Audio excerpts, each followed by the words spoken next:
You guys remember that weeping willow that I moved?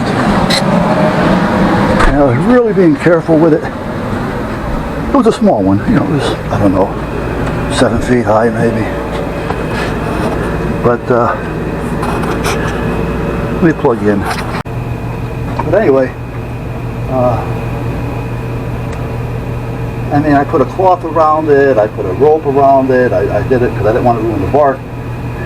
You ruin the bark all the way around the tree, or even a lot of the bark. The tree will die because the nourishment comes up through the bark. So anyway, what happens? Well, what happened was, after I got it out, and I went to plant it where it is now, I took the cloth and the rope off it and all that, and realized that I took off like 99% of the bark, like all the way around. And that's the worst thing. So I said, oh shit. So, what did I do? I got some gauze. I got some gauze, and I went out there, and I wrapped it from, I cleared out some of the dirt around the root system. That's another thing, you really don't want to cover the root system. You want to kind of have it right there, you know, a little bit over fine, otherwise you'll smother it. Anyway, my brother-in-law, my cousin is an arborist, so, you know, you tend to learn things sometimes.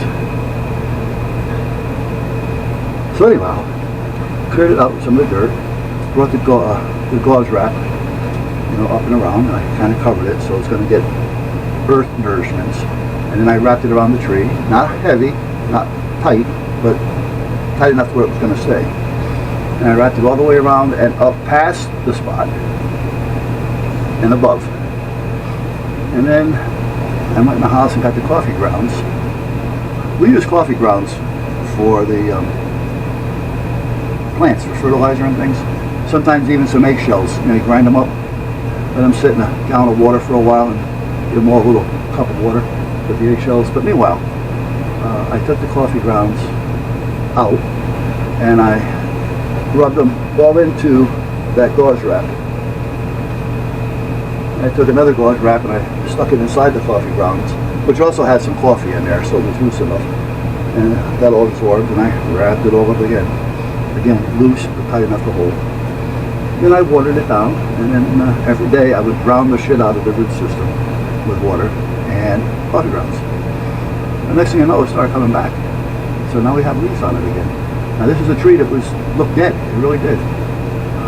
Now there is one part of it that's, I'm going to say it's dead, but it's got a good heavy growth coming off the bottom of it. So that part that's standing up about 4 feet, that's not doing anything, is just stealing nourishment. So I'm going to go out there today and I'm going to cut that off.